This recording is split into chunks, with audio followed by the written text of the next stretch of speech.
Bismillahirrahmanirrahim. Assalamualaikum warahmatullahi wabarakatuh.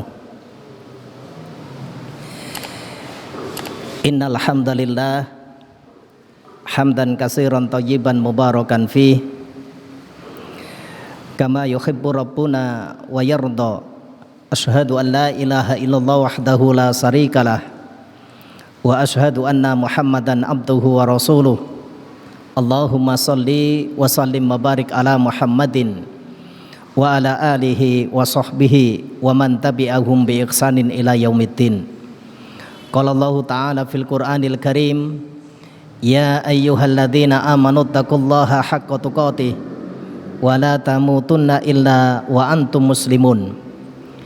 Ya ayyuhan nasu taqu rabbakumul ladzi khalaqakum min nafsin wahidah wa khalaqa minha zawjaha wa bassa minhuma rijalan katsiran wa nisaa'a wattaqullaha alladzi tasaaluna bihi wal arham innallaha kana 'alaikum raqiba. Ya ayyuhalladzina amanu taqullaha wa qulu qawlan sadida yuslih lakum a'malakum wa yaghfir lakum dhunubakum wa may yuti'illaha wa rasulahu faqad faza fawzan 'azima. Wa qala Rasulullah sallallahu alaihi wa ala alihi wasallam, fa inna asdaqal hadits kitabullah wa khairul hadi hadi Muhammadin sallallahu alaihi wasallam wa syarrul umuri muhdatsatuha wa kullu muhdatsatin bid'ah wa kullu bid'atin dhalalah wa kullu dhalalatin finnar. Ikhwani fiddin, a'azakumullah, ikhwan wa akhwat yang dirahmati Allah Subhanahu wa taala. Syukur alhamdulillah, mari bersama-sama kita awali kajian di malam yang berbahagia ini dengan selalu memperbanyak syukur kehadirat Allah Subhanahu wa taala atas nikmat dan karunia-Nya. Di malam yang berbahagia ini kita dimudahkan oleh Allah Subhanahu wa taala bisa hadir berada dalam satu majelis, yaitu majelis ilmu. Tentunya kita berharap mudah-mudahan hadirnya kita di majelis ini dicatat oleh Allah Subhanahu wa taala sebagai amal soleh di sisinya. Amin.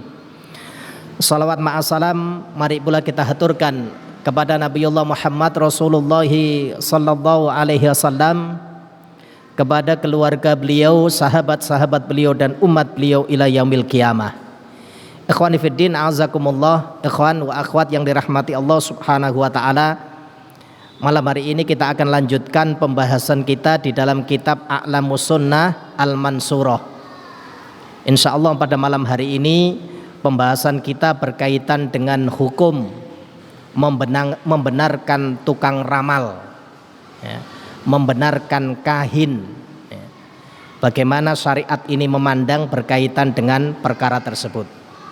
Akhwan fillah azakumullah, sebelum masuk pada pembahasan, banyak kita jumpai terkadang dalam kehidupan kita, ya, banyak manusia itu yang ingin melakukan sesuatu yang beda, ya, sesuatu yang tidak bisa dikerjakan oleh orang lain,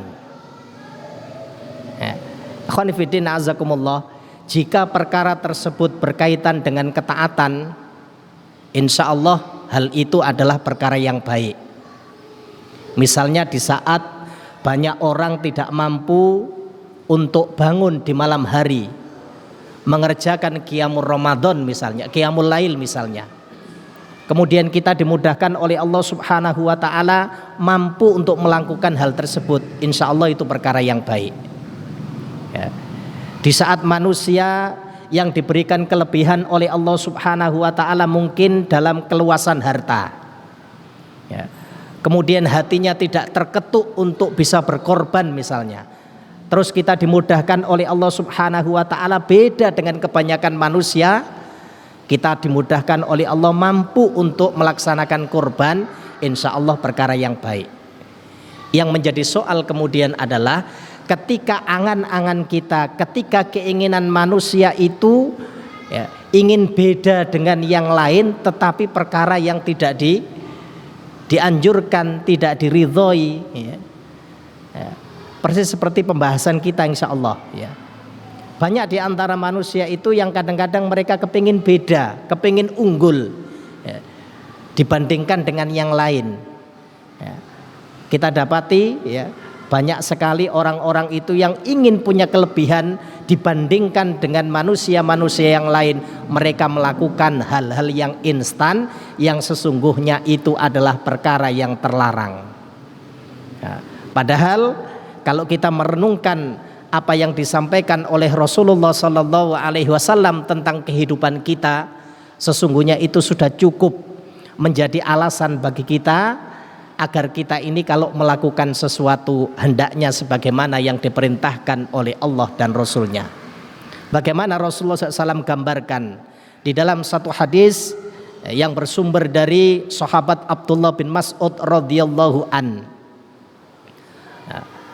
Qala, dia berkata, khattan nabiyya sallallahu alaihi wasallam khattan murabba'an. Ya. Kata sahabat Abdullah bin Mas'ud, Rasulullah sallallahu alaihi wasallam itu pernah membuat satu garis. Ya. Garisnya itu berbentuk murabba, persegi panjang. Jadi beliau menarik sebuah garis, kemudian dihubungkan sehingga terbentuk persegi empat atau persegi panjang. Wa khatta khattan fil wasati kharijan minhu. Kemudian pada garis persegi tadi ya, atau persegi panjang, Rasulullah itu menarik sebuah garis di bagian tengahnya ya. Yang garis pada bagian tengah itu ditarik oleh beliau hingga keluar dari persegi tersebut ya, jadi Rasul sampai menggambarkan kehidupan manusia itu seperti itu ya. Kemudian kata sahabat Abdullah bin Mas'ud, setelah itu Rasulullah SAW menggaris garis-garis kecil di bagian bawah ya. Jadi kira-kira kalau saya buat sebuah kotak, kemudian bagian tengah ini ditarik hingga keluar dari kotak tersebut, di bagian bawah diberikan beberapa garis kecil oleh Rasulullah. Setelah itu beliau sallallahu alaihi wasallam bersabda, ini adalah manusia. Jadi kotak persegi tadi adalah kehidupan manusia, di mana kehidupan itu dibatasi oleh ajal. Nah, jadi kotak ini kehidupan manusia, pinggirannya di situ ajal kita. Adapun garis yang berada di bagian tengah, kata Rasul, yang ditarik hingga melampaui kotak persegi tadi, itu adalah angan-angan kita. Keinginan manusia ternyata jauh lebih besar dibandingkan dengan ajalnya ya. Sudah dibatasi oleh ajal, tapi keinginan kita Masya Allah luar biasa. Sementara garis yang beliau tarik kecil-kecil di bagian bawah, kata Rasulullah SAW, itu adalah ujian yang bakal dilalui oleh manusia ketika menghadapi kehidupan ini.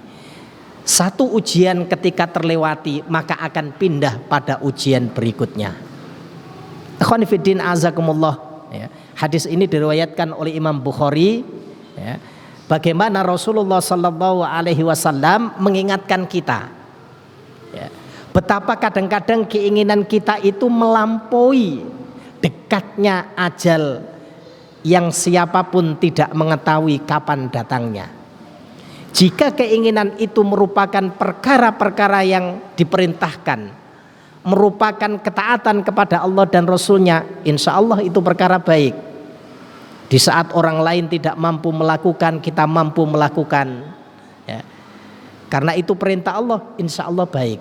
Yang jadi soal adalah pada saat keinginan kita, angan-angan kita itu melampaui begitu dekatnya ajal kita, ternyata angan-angan itu adalah perkara yang dilarang oleh Allah dan Rasulnya, justru akan membinasakan diri kita. Maka berkaitan dengan tema yang akan kita bahas, akan banyak kita dapati bagaimana ya, mayoritas manusia ini mengambil jalan pintas, mengambil jalan instan ya, sehingga mereka harus bersusah-susah payah, bahkan mengeluarkan biaya, mengeluarkan modal hanya untuk mendatangi tukang ramal, hanya untuk mendatangi orang pintar yang nantinya dia mendapatkan informasi, dia mendapatkan apa yang dia harapkan. Bagaimana syariat memandang berkaitan dengan perkara ini? Imam Al-Hakami rahimahullah ta'ala di dalam kitab A'lamus Sunnah Al-Mansurah kemudian memberikan satu pertanyaan, ma hukmu man sadaqa kahinan, apa hukum bagi orang yang membenarkan kahin, membenarkan dukun.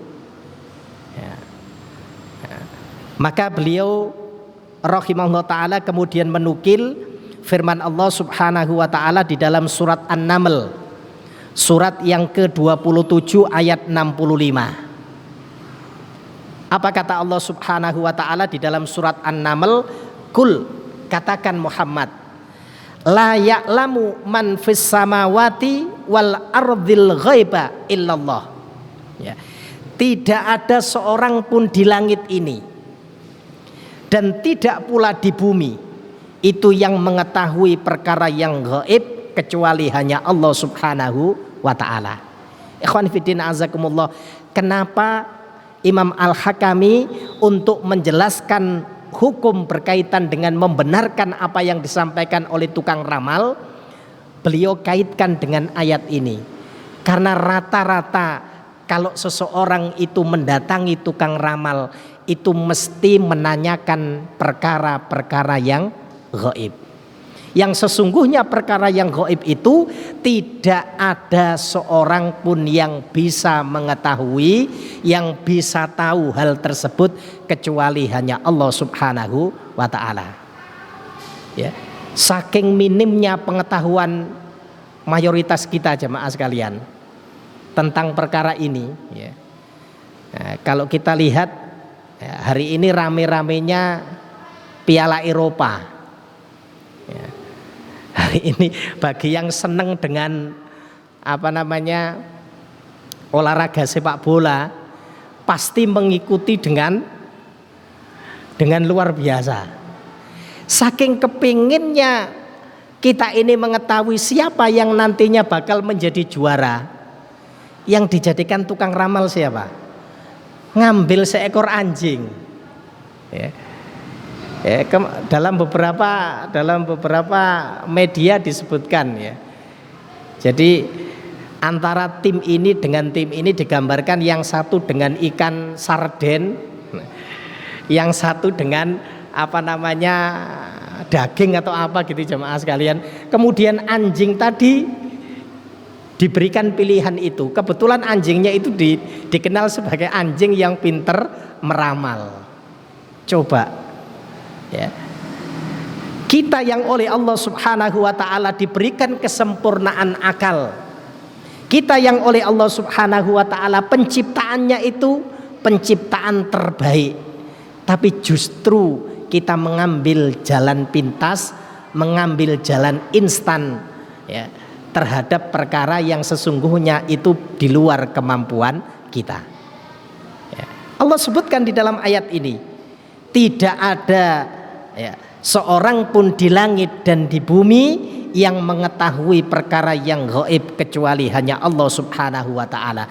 Wa ma yas'uruna ayyana yub'atsun, dan mereka tidak mengetahui bila mereka akan dibangkitkan setelah mereka mati, setelah mereka diwafatkan dari kehidupan dunia. Nah, ini dalil pertama jemaah sekalian. Jadi belum ditegaskan bagaimana hukumnya membenarkan apa yang disampaikan oleh para dukun, oleh para tukang ramal. Tapi di sini dilandasi dengan dalil bagaimana Allah Subhanahu wa taala sebutkan di dalam Al-Qur'an, sesungguhnya seorang pun yang hidup di atas permukaan bumi ini mereka tidak mengetahui perkara yang gaib kecuali hanya Allah Subhanahu wa taala. Kemudian yang kedua jemaah sekalian, firman Allah Subhanahu wa taala di dalam surat Al-An'am, surat yang ke-6 ayat yang ke-59. Allah Subhanahu wa taala berfirman, wa indahu mafatihal ghaibi la ya'lamuha illa huwa, dan di sisinya lah yaitu di sisi Allah Subhanahu wa taala. Mafatih, kunci-kunci pembuka, kunci-kunci pengetahuan al-ghaib, perkara yang gaib. Jadi hanya Allah Subhanahu wa taala. La ya'lamuha, tidak ada seorang pun yang mengetahui perkara yang gaib itu illa huwa, kecuali hanya Allah Subhanahu wa taala. Nah, pertanyaannya Ustaz, bagaimana dengan kisah yang Allah sebutkan di dalam Al-Qur'an, ya.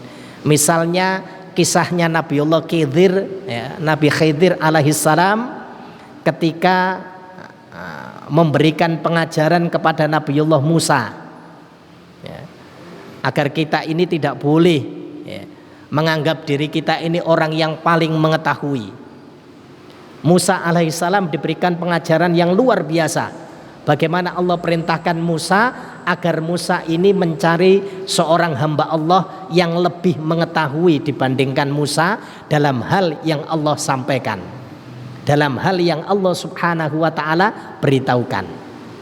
Ketemulah dengan Nabiullah Khidir. Ketika Nabiullah Khidir naik di atas bahtera, naik di atas perahu, ya, bahtera yang semula baik, perahu yang semula baik itu justru dilubangi oleh Nabiullah Khidir. Maka Nabiullah Musa alaihissalam protes dengan keadaan tersebut, ya. Nabi Khidir mengetahui perkara yang Allah sampaikan, tapi Musa alaihissalam, meskipun Nabiullah Musa ini adalah di antara 5 nabi yang mendapatkan gelar ulul azmi, bahkan termasuk nabi yang memiliki kedudukan yang tinggi, ya. Beliau pernah, ya, diajak berbicara langsung oleh Allah Subhanahu wa taala di Gunung Tursina, ya. Sampai di dalam Al-Qur'an itu disebutkan wattini wazzaitun wa turisinin wa hadzal baladil amin, ya. Salah satu tafsirannya Imam Ibnu Katsir, ayat ini dijadikan sumpah oleh Allah Subhanahu wa taala dari satu tempat yang mulia menuju ke tempat yang mulia, dari hamba Allah yang mulia menuju kepada hamba Allah yang mulia berikutnya, ya. Wattini wazzaitun, demi buah tin dan buah zaitun, ya.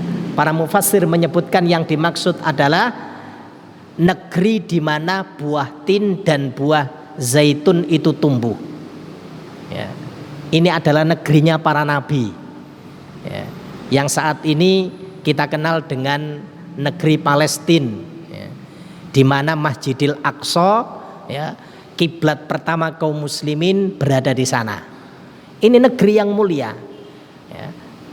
Jadi dulu dikenal dengan negeri Sam, negerinya para nabi, yang hari ini terpecah menjadi 4 atau 5 negara, ya, salah satunya adalah Palestina.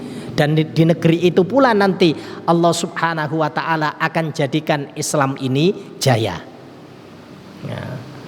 Makanya di negeri tersebut jamaah sekalian, mulai dari Syria, ya, kemudian sampai Palestina, itu selalu diuji oleh Allah Subhanahu wa ta'ala dengan berbagai macam ujian, ya. Karena tidak akan menjadi baik pengetahuan seorang hamba kecuali diuji. Tapi Masya Allah, informasi yang beredar jamaah sekalian, yang kita dengar, mudah-mudahan ini adalah perkara yang hak. Saudara-saudara kita yang berada di negeri yang diuji oleh Allah Subhanahu wa ta'ala, hampir-hampir mereka tidak mendapatkan kenyamanan, keamanan di dalam menjalankan kehidupan ini. Tapi Masya Allah, walaupun tidak sekolah, ya, di lembaga formal, ya, anak-anak mereka yang masih kecil-kecil itu mereka hafal Al-Quran luar biasa, ya. Tapi kita yang justru diberikan kemudahan oleh Allah, negerinya aman, mau mengerjakan berbagai macam ibadah gampang, ya. Kadang-kadang justru, ya, 1 minggu sekali kadang-kadang kita baca Quran, ya. Kalau sudah hadir di majelis ilmu, Ustadz kan sudah sama statusnya, kita sudah hadir di majelis ilmu, sudah membaca Al-Quran, ya. Padahal kalau kita melihat dalilnya jamaah sekalian, Al-Quran itu dikhatamkan dalam waktu 1 bulan, ya. Bagaimana seorang sahabat datang kepada Rasulullah, ya Rasulullah, ya, aku ingin mengkhatamkan Al-Quran. Ya, maka Rasul memberikan pilihan-pilihan, khatamkan Al-Quran dalam waktu 1 bulan.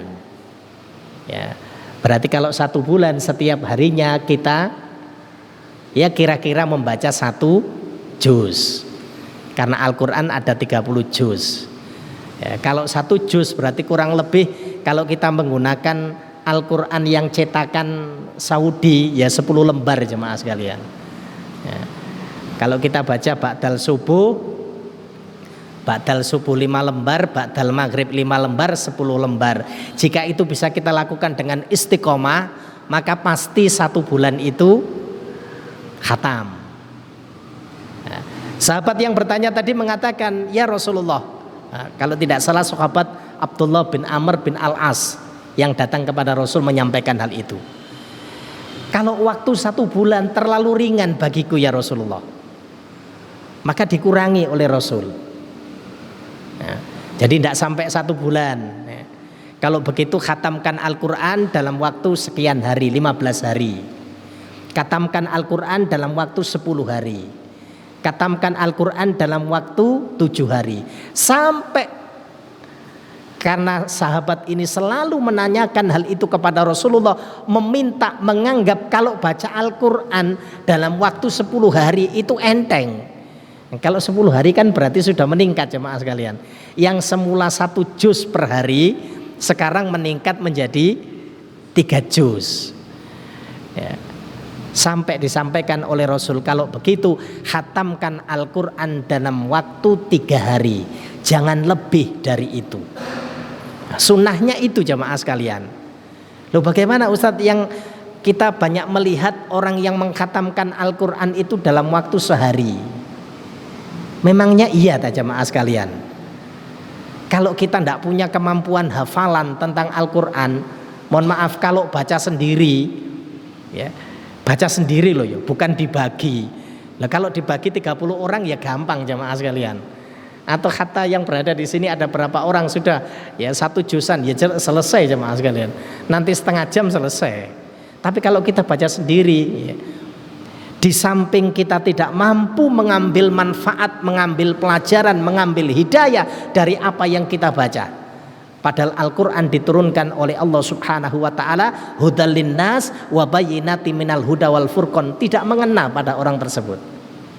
Kecuali orang itu betul-betul memang dia ahlul ilmi, ya, dia seorang alim dari kalangan para sahabat mungkin, karena banyak kisah disebutkan demikian. Wallahu a'lam. Tapi kalau kita mau meneladani sabda Rasulullah SAW, membaca Al-Quran itu paling sedikit adalah 3 hari. Berarti kalau 3 hari antum harus menyelesaikan dalam 1 harinya itu 10 juz. Agak lama jemaah sekalian kalau 10 juz. Ya, antum bisa ngitung aja kalau 10 juz berarti jika 1 juz itu 10 lembar, maka 10 dikalikan 10. Ya kurang lebih ada 100 lembaran ya jemaah sekalian. Ya, karena nanti Al-Quran itu kalau dihitung berdasarkan halaman itu kurang lebih 604 halaman. Nah, ini Allah Subhanahu wa ta'ala sampaikan demikian. Ya, kalau kita melakukan sesuatu yang beda dengan orang lain tetapi itu berkaitan dengan ketaatan, tidak ada masalah. Ya, tapi banyak yang melakukan instan. Maka Allah sebutkan di sini, ya, mafatihul ghaib la ya'lamuha illa huwa. Tidak ada yang mengetahui perkara yang gaib ya, kecuali hanya Allah Subhanahu wa ta'ala. Hatta orang itu seorang nabi, kecuali ketika dikhabarkan oleh Allah Subhanahu wa ta'ala. Dalilnya adalah kisahnya Nabiullah Khidir tadi ya. Setelah Nabiullah Khidir dan Nabi Musa melalui ya, peristiwa-peristiwa yang mereka hadapi, baru kemudian dijelaskan oleh Nabi Khidir, mengapa aku melubangi bahtera? Karena Allah kabarkan kepadaku, di depan kita itu ada ya, perampok yang suka merampas kapal milik orang-orang miskin. Kalau kapal ini rusak, mereka tidak akan bisa mengambilnya. tetapi kita masih bisa memperbaiki kapal tersebut atau perahu tersebut, dan seterusnya jemaah sekalian. Ya. Lah kalau seorang nabi saja tidak mengetahui perkara yang gaib, apalagi selain nabi. Tapi fenomena yang kita lihat, berapa banyak di antara manusia yang mereka mengikrarkan diri mereka mengetahui perkara yang gaib. Wa ya'lamu ma fil barri wal bahri, kata Allah Subhanahu wa taala, dan tidak ada seorang pun yang mengetahui apa yang ada di daratan dan apa yang ada di lautan. Ya, sangat terbatas jamaah sekalian pengetahuan kita, baik di daratan atau di lautan. Ya, yang mengetahui semuanya adalah Allah Subhanahu wa taala. Wa ma tasqutu min waraqatin illa ya'lamuha wala habbatin fid dhulumatil ardi wala rabbin wala yabisin illa fi kitabim mubin. Kata Allah Subhanahu wa taala, dan tidaklah daun itu yang jatuh di kegelapan malam, atau biji yang tumbuh ya, di bumi ya, atau yang basah ataupun yang kering, melainkan semuanya telah tertulis di Lauhul Mahfuz, di dalam kitab yang nyata. Artinya semuanya diketahui oleh Allah Subhanahu wa ta'ala. Nah, kalau kita mau menghitung daun yang jatuh kapan marine jamaah sekalian, nah, pertanyaannya di situ. Ya. Dan sekarang banyak kajian-kajian yang kadang-kadang seolah-olah itu benar, ya, tapi kajiannya itu justru menjauhkan dari agama Allah. Ya. Ada yang menulis buku berkaitan dengan mengenal watak manusia melalui juz misalnya. Jadi mengambil juz di dalam Al-Quran, kemudian nanti kalau orang itu sakit ya dibacakan surat yang kaitannya dengan juznya dia. Wallahu a'lam. Ya, maka kita hindari perkara-perkara seperti itu agar kita tidak tergelincir dari jalan kebenaran. Akhwani fillah azakumullah. Kemudian yang berikutnya, Imam Al-Hakami menukil firman Allah Subhanahu wa taala di dalam surat An-Najm, surat yang ke-53 ayat yang ke-35. Allah Subhanahu wa taala berfirman, "A'indahu ilmul ghaibi fama fahuwa yara." Kata Allah Subhanahu wa taala, apakah dia mengetahui pengetahuan tentang yang gaib sehingga dia mengetahui apa yang dia katakan. Ini sindiran bagi mereka yang ya mengikrarkan diri mereka mengetahui perkara yang gaib. Ini dalil-dalil yang bisa kita lihat di dalam Al-Quran. Adapun dalil dari hadis jamaah sekalian, bagaimana tentang hukum membenarkan para dukun, membenarkan tukang ramal. Rasulullah sallallahu alaihi wasallam di dalam satu hadis yang diriwayatkan oleh Imam Ahmad, nomor hadisnya 16.041, dari Sofiyah, ya, salah seorang istri Nabi sallallahu alaihi wasallam, ya, anin Nabi sallallahu alaihi wasallam, bahwasanya Nabi SAW bersabda, man ata arrafan, barang siapa yang mendatangi tukang ramal, mendatangi dukun, fasaddaqahu, ya, kemudian dia membenarkan apa yang diucapkan oleh dukun tadi, ya, bima yakul, terhadap apa yang dia ucapkan. Riwayat yang lain menyebutkan hanya mendatangi saja, ya, tidak sampai membenarkan.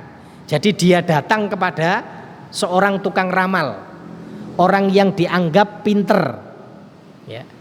Kata Rasul SAW, lam yukbal lahu sholatan arba'ina yauman, ya, niscaya sholat orang itu tidak akan diterima oleh Allah Subhanahu wa ta'ala selama 40 hari. Datang saja jemaah sekalian, ya, datang saja, ya, itu sholatnya selama 40 hari tidak diterima oleh Allah Subhanahu wa ta'ala. Apa konsekuensi ketika sholat kita ini tidak sah? Ya. seperti layaknya kita ini tidak mengerjakan sholat. Al-ahdu alladzi bainana wa bainahumus sholat faman tarakaha muta'ammidan faqad kafaro. Perbedaan seorang mukmin dengan orang kafir itu terletak pada ibadah sholat. Maksudnya seorang mukmin itu mengerjakan sholat, mereka mendirikan sholat, mereka menjaga sholat, sementara orang-orang kafir mereka tidak melaksanakan perintah tersebut. Faman tarakaha, barang siapa yang meninggalkan sholat muta'ammidan, dengan sengaja, faqad kafaro, orang itu jatuh kepada kekufuran. Lah ini mendatangi tukang ramal 40 hari 40 malam, sholatnya tidak diterima oleh Allah Subhanahu wa ta'ala. Ya kalau kebetulan jemaah sekalian umurnya itu melampaui 40 hari tersebut, ya, artinya masih bisa bertaubat. Oh, saya kemarin salah, saya kemarin keliru mendatangi tukang ramal. Lah masalahnya kalau umurnya itu tidak melampaui 40 hari, nah, apa ndak semua kebaikan yang dia kerjakan menjadi sia-sia? Nah, ini dalil yang disebutkan oleh Rasulullah SAW, hadis yang disampaikan oleh Rasulullah dalam hadis riwayat Imam Ahmad. Kemudian dalam riwayat yang lain bersumber dari sahabat Abu Hurairah radhiyallahu anin Nabi sallallahu alaihi wasallam, man atakahinan au arrafan fasaddaqahu bima yakul. Ya. Barang siapa yang mendatangi dukun atau mendatangi tukang ramal, fasaddaqahu, dia datang sekaligus membenarkan. Karena pinter jemaah sekalian, ya. Untuk mengelabuhi kita itu para tukang ramal itu pinter sekali, ya. Apa pakai kitab mujarobat apa itu ya mas sekali yang dihitung, ya. Jadi misalnya orang itu tanya, ini sudah lama nggak ketemu apa bisnis yang baik ini, ya, dihitung sama dia, ya. Sampean wetone dino apa gitu ya mas sekalian. Oh saya kebetulan lahirnya dulu Kemis Kliwon, nah, dihitung Kemis iku 5, Kliwon iku 8. Wah susah sampean. Loh kok susah? Karena sampean angkanya ketemu 13. 13 ini angka keramat tuh. Masya Allah jemaah sekalian. Dan banyak sekali karena hal tersebut kemudian dia tidak berani melakukan sesuatu pun. Ya, padahal tidak ada yang bisa mendatangkan manfaat dan tidak pula dapat mendatangkan madharat kecuali dengan izin Allah Subhanahu wa ta'ala. Ya. Siapa yang mendatangi kata Rasul, ya, baik yang didatangi itu yang kita sebut dengan dukun atau tukang ramal, fasaddaqahu, kemudian dia benarkan bima yakul, terhadap apa yang diucapkan tadi, faqad kafaro bima unzila ala Muhammadin sallallahu alaihi wasallam, maka sungguh dia telah kafir terhadap apa yang telah Allah turunkan kepada Muhammad sallallahu alaihi wasallam. Tidak main-main loh jemaah sekalian.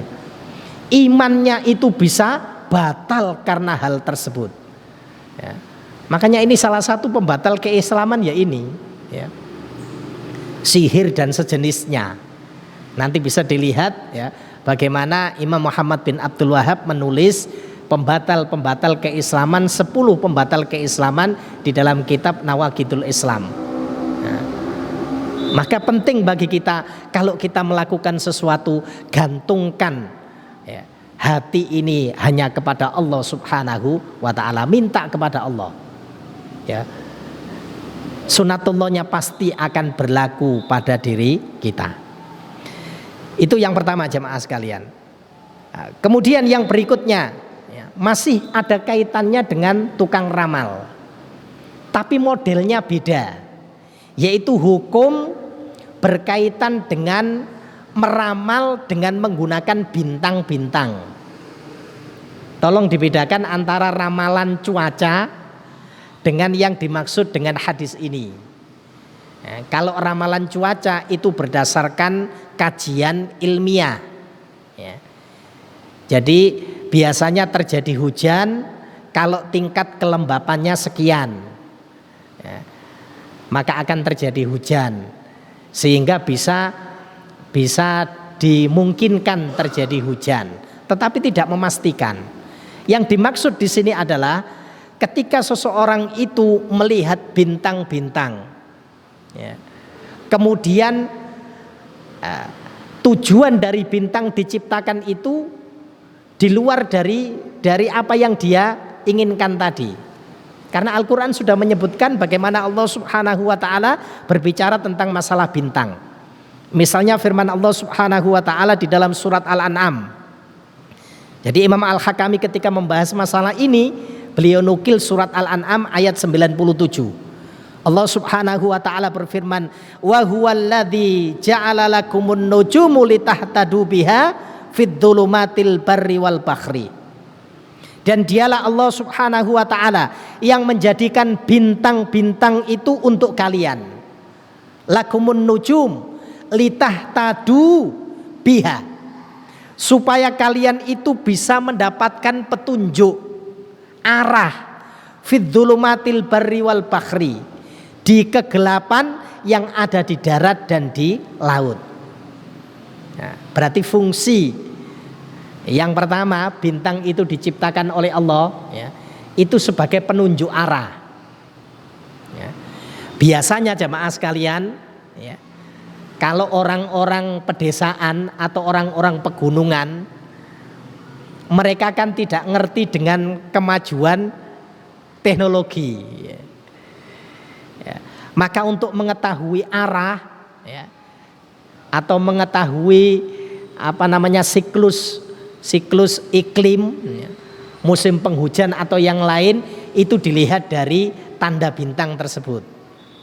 Nah, bintang ini biasanya berada di posisi ini, itu tanda-tandanya musim penghujan dan seterusnya. Ya. Makanya para pelaut itu, ya, karena saking pinternya, saking seringnya mereka melakukan hal ini, ya, mereka kadang-kadang kalau mau mencari ikan itu sudah cukup mengetahui posisi bintang. Kalau bintang yang seperti ini muncul, itu biasanya di sana itu banyak ikan teri. Nah, ini posisinya nyari ikan teri apa enggak? Oh, nyari ikan teri, maka dia melaut ke arah sana. Tahu posisi, tahu arah. Ya. Tapi bagi kita yang hidupnya di di kota, biasanya enggak ngerti jemaah sekalian. Ya. Kita biasanya pakai kompas yang ada di HP. Jadi untuk mengetahui arah kiblat digoyang-goyang dulu HP-nya. Mana arah kiblat ini ya? Kita tidak ngerti sama sekali. Ya.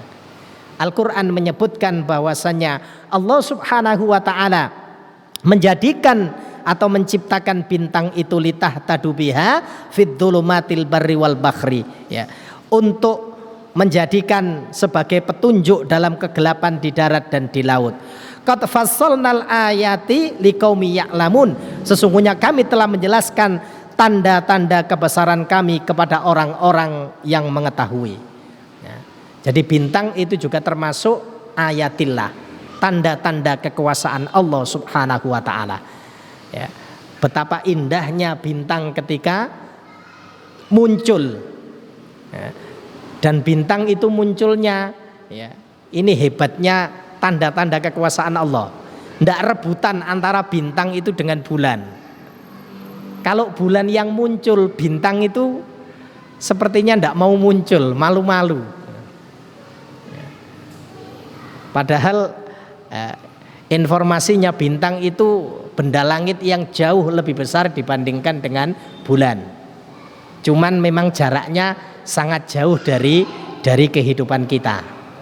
Nah, di alam semesta begitu luasnya, manusia sampai hari ini baru mengetahui satu galaksi yang dikenal dengan galaksi Bima Sakti, ya, tempat di mana manusia ini tinggal. Wallahu a'lam. Tapi yang pasti bahwasannya kita sebagai manusia punya kewajiban untuk taat kepada Allah Subhanahu wa ta'ala. Nah, kalau kita memikirkan tanda-tanda kekuasaan Allah, di luar kita sangat banyak. Kemudian yang berikutnya jemaah sekalian, Imam Al-Hakami menukil firman Allah Subhanahu wa ta'ala di dalam surat Al-Mulk, ya, ayat yang kelima. Allah Subhanahu wa taala berfirman, "Walaqad zayyana as-samaa'a dunya bimasabiha wa ja'alnaha rujuman lisyayatin." Ya. Jadi dua informasi yang Allah Subhanahu wa taala sampaikan. Ya, kata Allah Subhanahu wa taala, sesungguhnya kami telah menghiasi langit itu, langit yang dekat dengan kita itu dengan bintang-bintang. Maka fungsinya bintang yang kedua itu sebagai hiasan, sebagai penghias langit. Mana langit yang dekat dengan kita? Tidak ada yang mengetahui, jamaah sekalian. Wong sesuatu yang berada di atas kita itu dikenal dengan sebutan as-sama, langit. Nah, kalau dicari ya tidak akan ketemu sudah. Para astronot yang sampai hari ini pun mereka sering informasinya sering ke luar angkasa pun tidak mengetahui mana batas langit yang Allah Subhanahu wa taala maksud di dalam Al-Qur'an. Tetapi berapa banyak tanda-tanda kekuasaan Allah yang kemudian menjadikan mereka itu beriman dengan apa yang diinformasikan oleh Al-Qur'an. Kemudian waja'alnaha rujuman lisyayatin, dan bintang-bintang itu dijadikan oleh Allah Subhanahu wa taala melalui para malaikat Allah sebagai alat pelempar setan ketika mencuri berita ke langit. Makanya sering kita lihat ada bintang beralih yang kita kenal dengan sebutan meteor. Kalau informasi dari Al-Qur'an, ini adalah para malaikat yang menghalau setan laknatullah ketika mencuri berita ke langit. Dan ini terjadi, jamaah sekalian. Ketika Rasulullah SAW belum diutus menjadi seorang nabi dan rasul, maka sebagaimana diinformasikan oleh Rasulullah, sangat banyak para setan itu ingin mencuri berita ke langit. Tapi pada saat Rasulullah itu diutus, Allah Subhanahu wa taala memberikan penjagaan melalui para malaikatnya agar para setan ini tidak bisa mencuri berita dari langit. Allah wahyukan kepada para malaikat, ini wahyu. Kemudian mereka mencuri dengar wahyu tersebut. Apa yang mereka dengar kemudian disampaikan secara estafet kepada teman-teman mereka, sampai terakhir nanti kepada teman mereka dari kalangan manusia yang kita kenal dengan para normal atau dukun. Sehingga kata Rasulullah, 100 kebohongan, jadi satu kebenaran ditutup dengan 100 kebohongan. Hanya menduga-duga saja, jamaah sekalian. Seandainya kebetulan pas benar, yaitu ketepaan. Buktinya apa kok ketepaan, jamaah sekalian? Antum lihat paranormal atau dukun ketika didatangi oleh manusia, kita minta bagaimana caranya menjadi orang kaya, dia ngasih konsep caranya menjadi orang kaya, tapi dia tidak melakukan sendiri. Seandainya dia memastikan perkara itu benar, maka pasti di dunia ini yang paling kaya adalah dukun. Tapi kenapa masih minta-minta uang kepada orang yang datang kepadanya? Berarti dia hanya menduga-duga saja. Jadi kalau kepingin laris usahanya, maka bisa dilakukan seperti ini. Tapi dia sendiri tidak melakukan hal tersebut. Seandainya itu benar, pasti dia melakukan duluan dan dia menjadi kaya. Banyak orang mendatangi, kemudian menggandakan uang, misalnya titip ini uang 1 juta, jadi berapa ini nanti? Jadi 100 juta. Kalau itu bisa, jamaah sekalian, maka yang pertama melakukan adalah dirinya. Tapi hal itu tidak pernah terjadi. Maka berbagai macam alasan dikemukakan untuk menutupi hal tersebut. Itu 3 fungsi yang Allah Subhanahu wa taala sebutkan di dalam Al-Qur'an. Ini juga disebutkan oleh Allah di dalam surat Shafat mulai ayat yang ke-6 sampai ayat yang ke-10.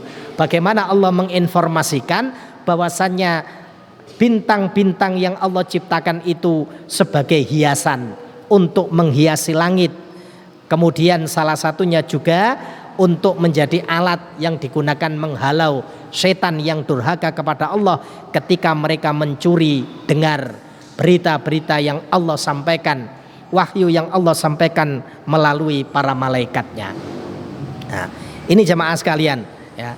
Setelah menyebutkan dalil-dalil ini, baru kemudian Imam Al-Hakami rahimahullah taala ya menukil ya sabda Rasulullah sallallahu alaihi wasallam berkaitan dengan bintang. Dari sahabat Abdullah bin Abbas radhiyallahu anhu qala Rasulullah sallallahu manik tabasa ilman minan nujum iktabasa sub'atan minas sikhri zada ma zada. Barang siapa yang mempelajari ilmu nujum, ilmu perbintangan di luar dari 3 tadi jamaah sekalian ya, tidak dalam kapasitas ilmiah, tidak dalam kapasitas penelitian, tapi dia mempelajari ilmu nujum itu untuk meramal ya. Maka kata Rasulullah SAW, iktabasa su'batan minas sihri, maka sesungguhnya dia telah mempelajari bagian dari sihir. Zada ma zada, semakin dalam dia mempelajarinya, maka dia sesungguhnya semakin dalam mempelajari ilmu sihir. Dan sihir itu ya, jelas mengeluarkan pelakunya dari agama Allah Subhanahu wa taala. Karena sihir bisa dilakukan ya, keluar biasaan yang muncul dari sihir itu pasti berasal dari setan ya. Dan ini bedanya dengan mukjizat ya.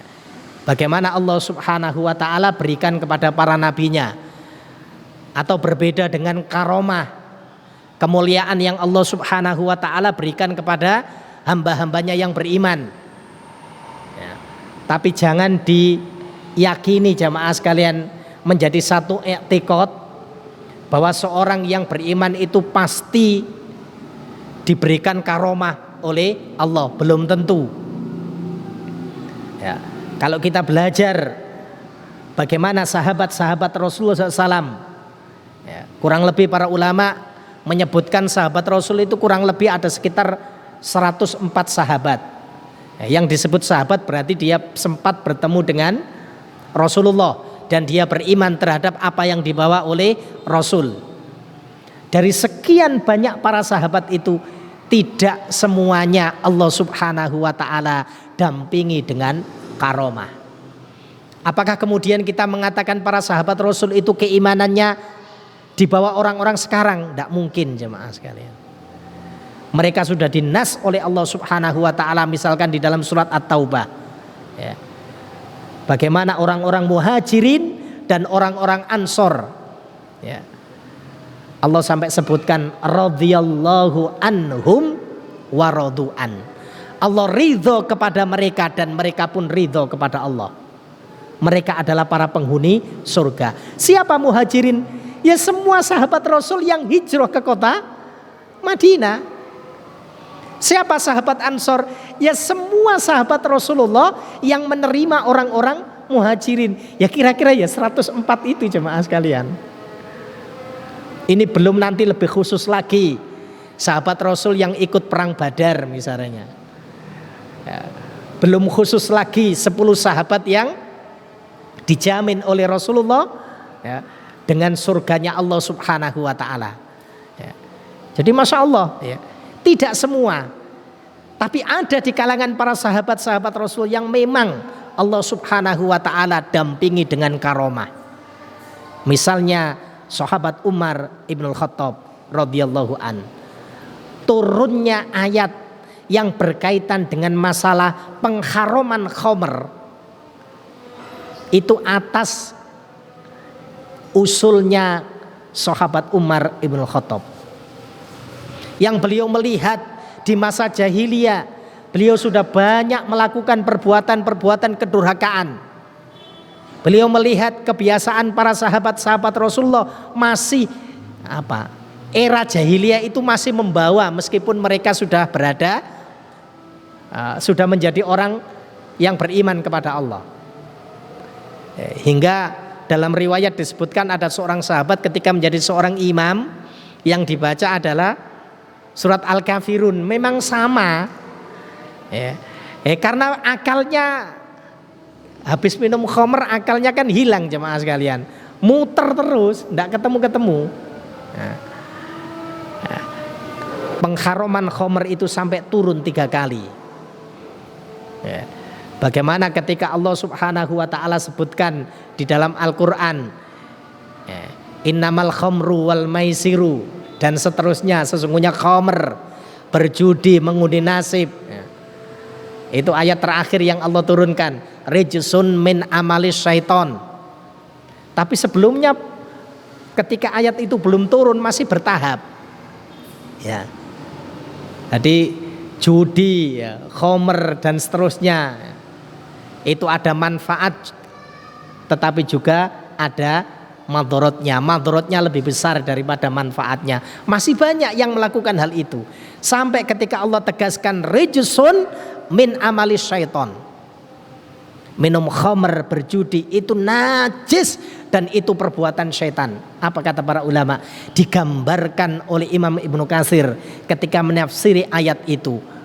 Kota Madinah itu banjir dengan khamr yang dibuang oleh para sahabat. Gentong-gentong atau bejana-bejana yang berisi khamr itu dituang semua ketika ayat itu turun ya.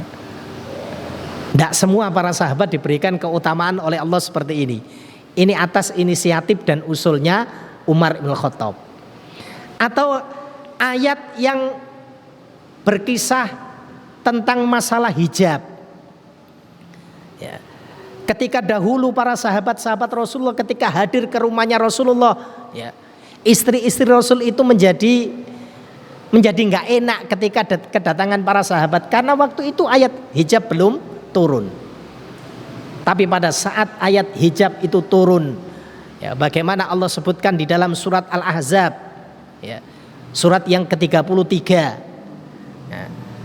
Kul ya ayuhan nabiyyu, katakan wahai para nabi ya, kepada istri-istrimu, kepada anak-anak perempuanmu, kepada istri orang-orang yang beriman, yudnina alaiha min jalabibihin, supaya mereka itu mengulurkan jilbab mereka ya. Jadi ada perintah untuk itu.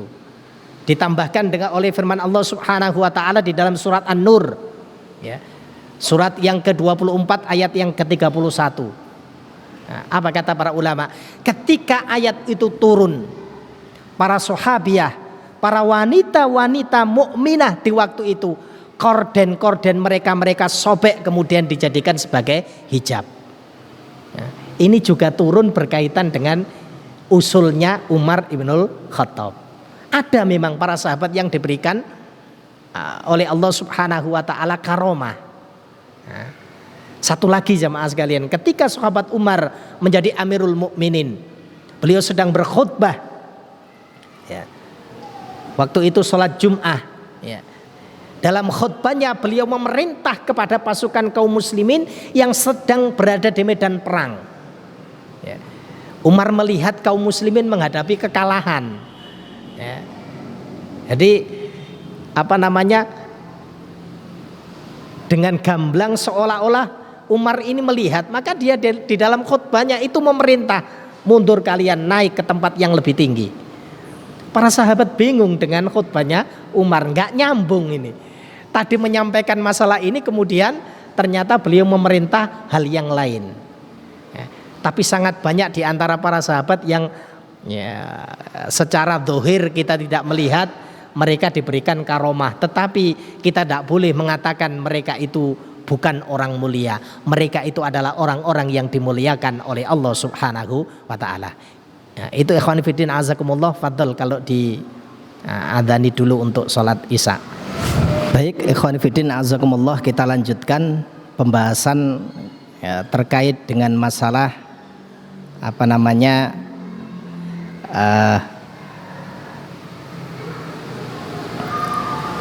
meramal ya, dengan menggunakan bintang-bintang. Ikhwan fillah azakumullah ya. Kemudian dalam riwayat yang lain disebutkan, misalnya di dalam kitab Al-Ibanah Al-Kubra, hadis ini disahihkan oleh Syalbani rahimahullah ta'ala. Rasulullah SAW bersabda, innama atakhawwafu ala ummati salasan, ya, sungguhnya yang aku khawatirkan atas umatku itu adalah 3 hal, ya. Jadi salah satunya Rasul mengkhawatirkan apa yang dilakukan oleh umat beliau 3 hal. At-tasdiqu bin nujum. Dari 3 hal itu, yang pertama kata beliau, membenarkan, ya, mempercayai bintang-bintang. Jadi meramal dengan menggunakan bintang. Nah, ini bahaya jemaah sekalian. Ya, meskipun hadis ini para ulama khilaf tentang kesahihannya, tapi Syekh Albani mensahihkan hadis ini. Ya. Ya. Banyak penguat, ya, dari riwayat-riwayat yang sahih berkaitan dengan bintang. Kemudian yang kedua, watakdzibu bil qadari, yang dikhawatirkan oleh Rasul, ya, terhadap umat beliau adalah banyaknya umat beliau yang mendustakan takdir. Nah, sekarang sudah banyak terjadi jamaah sekalian. Nah, ya. Jadi banyak yang manusia ini punya pemahaman kalau ndak qadariyah ya jabariyah. Ya. Kalau tidak atas usaha manusia, ya, untuk melakukan sesuatu, posisi yang lain disandarkan mutlak terhadap takdir. Hatta perkara itu perkara yang keburukan. Ya. Ketika kita dapati orang yang terjerumus melakukan kedurhakaan, kenapa Anda melakukan yang demikian? Wis takdire. Jadi disandarkan kepada takdir. Tidak ada upaya, tidak ada keinginan untuk memperbaiki dirinya. Atau sebaliknya, ya, sebagian yang lain ketika melakukan sesuatu seolah-olah tidak ada ketentuan Allah Subhanahu wa ta'ala yang berlaku pada urusan tersebut, urusan orang tersebut. Ya. Sehingga sekarang kan sudah banyak perhitungan. Ya, sekarang masih tahun 2021 jemaah sekalian, Masehi, ya. Tapi sudah banyak perhitungan untuk 2024. Ini yang jadi dan seterusnya. Ya, karena kadang-kadang kita akidahnya, pemahaman kita itu kalau tidak qadariyah, jabariyah. Ahlus sunnah berada di antara keduanya. Bagaimana Allah Subhanahu wa ta'ala memerintahkan kita untuk mencari sunatullah, ya, untuk berikhtiar, ya. Selebihnya adalah tawakal kepada Allah Subhanahu wa ta'ala. Litaksau ala ma fatakum dan seterusnya, ya. Kalau sesuatu itu luput dari diri kita supaya kita tidak berputus asa. Tapi kalau sesuatu itu kita peroleh, kita gembiranya itu tidak berlebihan. Karena memang Allah Subhanahu wa ta'ala sudah menentukan apa yang luput dari diri kita dan apa yang kita peroleh itu sudah ditetapkan oleh Allah di Lauhul Mahfuz.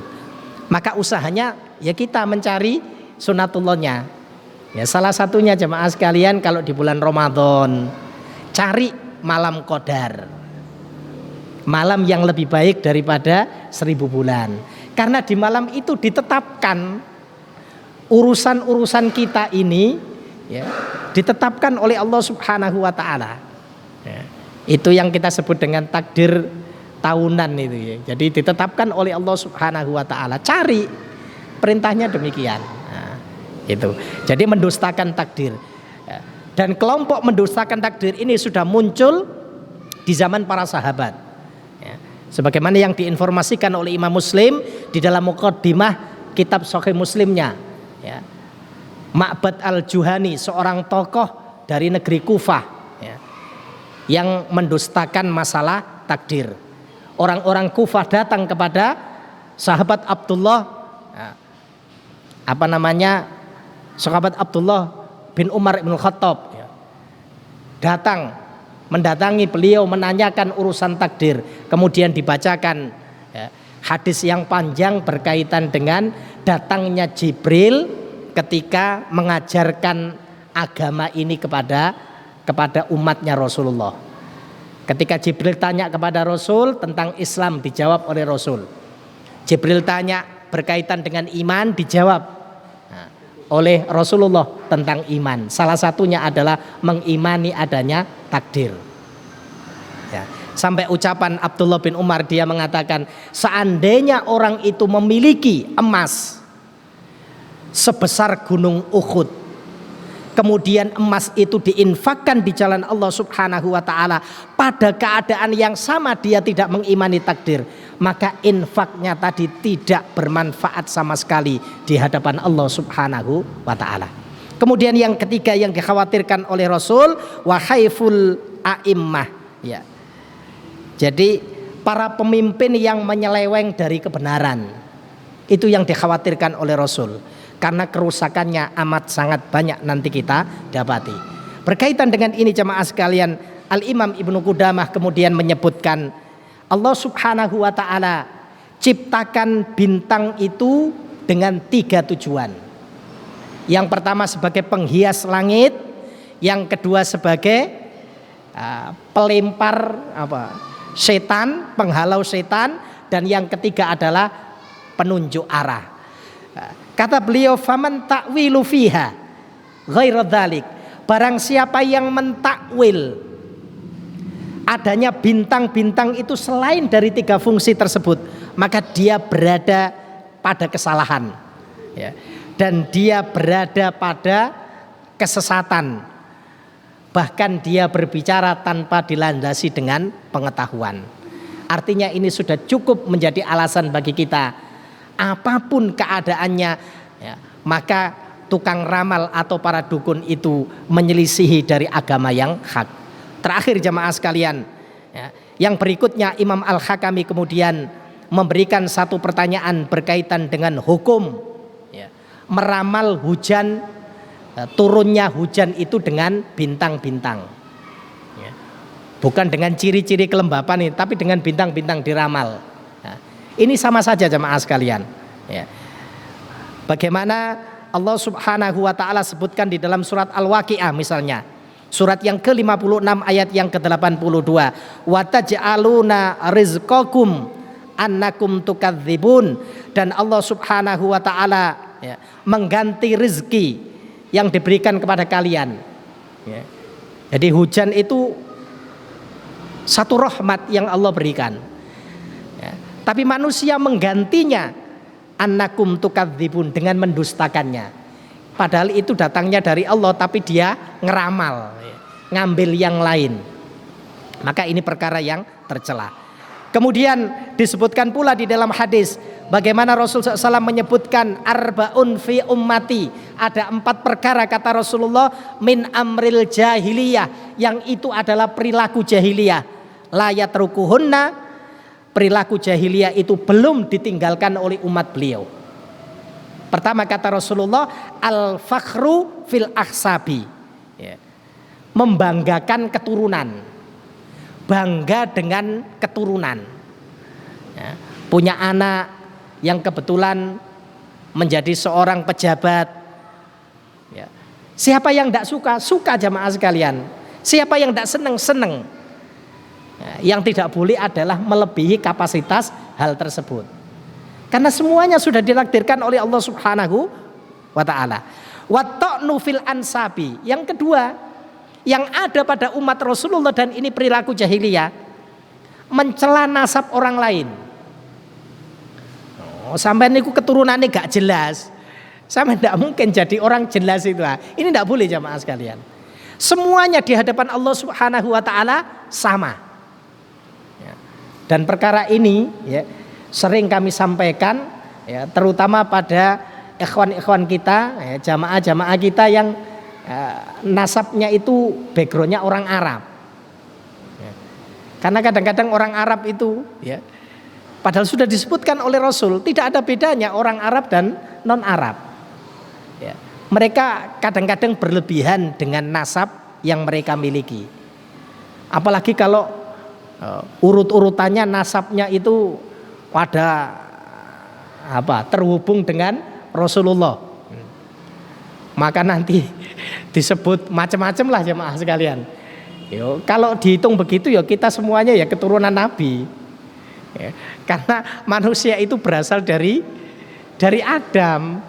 Walaupun di masa Nabi Nuh alaihi salam kehidupan manusia ini sudah dihabiskan oleh Allah dengan banjir yang Allah datangkan di masa Nabi Nuh. Sehingga para ulama menyebutkan manusia yang ada sekarang itu keturunannya dari Nabi Nuh. Nah, ini yang berikutnya. Jadi ada yang berlebihan membanggakan keturunan, posisi yang lain merendahkan atau mencela nasab orang lain. Yang ketiga, perilaku jahiliyah yang tidak bisa ditinggalkan oleh umat beliau, wal istisqa bin nujum. Menentukan hujan itu dengan bintang-bintang, ngeramal pakai bintang. Kemudian yang keempat, wan niyahatu, yaitu meratapi kematian. Apa kata Rasul? Wa qalan naihatu. Ya. Beliau kemudian melanjutkan sabdanya, seorang wanita yang meratapi kematian. Kenapa Rasul mengkhususkan?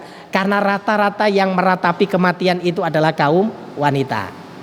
Anak yang dicintai, suami yang dicintai. Ya. Idza lam tatub qabla mautiha tuqamu yaumal qiyamah wa 'alaiha sirbalun min qatirani wa dar'un min jarobin. Ya. Dia mati dalam keadaan belum bertaubat dari perilaku tersebut. Maka kata Rasulullah SAW, pada hari kiamat akan dipakaikan kepadanya mantel yang dilumuri dengan cairan tembaga. Maksudnya gatel, panas, gak karu-karuan jemaah sekalian. Hukuman bagi yang meratapi kematian. Itulah kenapa Al-Imam Asy-Syafi'i rahimahullah ta'ala itu sangat khawatir ya, ketika ada kematian kemudian manusia ini kumpul-kumpul. Beliau sangat khawatir jangan sampai nanti kategorinya itu adalah meratapi kematian. Nah, ikhwan fillah azakumullah, itu beberapa hukum ya, terkait dengan masalah tukang ramal ya. Termasuk di sini juga dibahas berkaitan dengan nasib sial. Orang Indonesia itu paling banyak nasib sialnya. Maksudnya ramalani. Ya. Nah, jadi kalau dalam bahasa hadis itu tiaroh, ya, meramal atau menganggap sial sesuatu. Walaupun ini asal katanya dari burung. Ya. Jadi menerbangkan burung, nanti burung ini beloknya ke kanan apa ke kiri ya, itu kemudian dia wah ini nanti sial kita ya. Contoh kalau orang Indonesia itu paling banyak terutama orang Jawa ya. Saya pikir ya di daerah yang lain hampir sama ya. Kalau ada yang pakai baju hijau ya, datang ke pantai selatan itu akan diambil oleh onok tak jamaah sekalian. Cuman masalahnya kita memang tidak boleh takabur dengan hal tersebut. Tapi jangan menjadi etikot. Masya Allah itu etikot luar biasa loh jamaah sekalian. Tidak ada seorang pun yang berani. Ya. Ya. Mau berangkat ke tempat kerja, ketemu dengan ular. Ya. Ular sing lorek-lorek itu apa jamaah sekalian? Weling, ulo weling ya. Wah gak dadi res, iki ana ulo weling ya. Itu sama, itu bentuknya adalah meramal kesialan yang ada pada diri kita. Ya. Maka perkara tersebut termasuk bagian daripada pembahasan ini. Ya. Semuanya sudah ditetapkan oleh Allah Subhanahu wa taala. Bahkan disebutkan di sini, ya, kalau tiaro itu bahasa kita, kata para ulama itu takhayul. Ada takhayul, ada kurofat, TBC kalau orang mengenal. Ya. Ya. Jadi kalau takhayul itu, wah jangan mendatangi rumah itu ada penunggunya. Biasanya rumah yang seperti itu jamaah sekalian harganya murah. Antum beli saja kalau ada rumah seperti itu. Antum beli, ya, panggilkan tukang, tolong dibersihkan, dicat kembali. Ya. Nah, jin kan juga makhluknya Allah. Sampaikan saja rumah ini sudah saya beli, pergi dari sini kalau memang ada. Kalau antum khawatir, bacakan ruqyah ke rumah tersebut. Ya. Nah, kita sudah ada panduannya. Ya. Biasanya rumah seperti itu yang dipakai untuk ada orang yang mati atau meninggal di situ karena kasus tertentu. Rumah itu akhirnya menjadi rumah yang tidak ada seorang pun berani di situ. Kalau dijual harganya murah. Kalau rumahnya bagus ya maaf sekalian, halamannya luas, beli saja. Kalau ada rumahnya seperti itu, sudah ya lumayan dapat. Karena tidak ada yang berani menempati. Ya. Maka bagaimana Rasulullah SAW sebutkan berkaitan dengan masalah tiaroh ini, ya, menganggap sial ini. Ya. Kata Rasulullah SAW dalam satu hadis yang diriwayatkan oleh Imam Bukhari, nomor hadisnya 5316. Rasulullah SAW bersabda, la adwa wala tiaroh wala hama wala sofaro. Tidak ada yang namanya adwa. Adwa itu keyakinan adanya penularan penyakit. Memang wabah itu menular, tapi kalau sudah ditemukan obatnya ya selesai. Artinya kita tidak boleh mensikapi terlalu berlebihan. Tidak ada tiaroh. Tiaroh itu menganggap sial kalau melakukan sesuatu atau bentuk takhayul tadi. Wala hama, dan tidak ada hama, yaitu keyakinan jahiliyah tentang reinkarnasi. Ya, ini masih ada. Jadi orang yang sudah meninggal kemudian nitis kepada orang lain, tidak ada reinkarnasi itu, tidak ada jemaah sekalian. Ya. Kalau reinkarnasi itu ada, pasti semua orang kepingin ya, menjadi titisannya Rasulullah, karena mesti masuk surga. Ya, kan gitu. Ya. Jadi tidak ada hama wala sofaro, dan tidak ada sofar, yaitu menganggap bulan Sofar sebagai bulan keramat. Saya tidak tahu kalau di bulan Jawa Sofar itu Muharram, apa yang bulan keramat itu jemaah sekalian? Suro gitu. Pokoknya biasanya tidak ada orang yang mengadakan hajatan. Nah, gitu. Itu tidak boleh lah, sama seperti itu. Nah, mudah-mudahan dengan pemahaman tadi, dengan penjelasan tadi, kita oleh Allah Subhanahu wa taala dihindarkan dari berbagai macam bentuk ya, keyakinan yang keliru, ya, melakukan sesuatu dengan instan, mengambil sesuatu tetapi tidak sesuai dengan apa yang diperintahkan oleh Allah dan Rasulnya.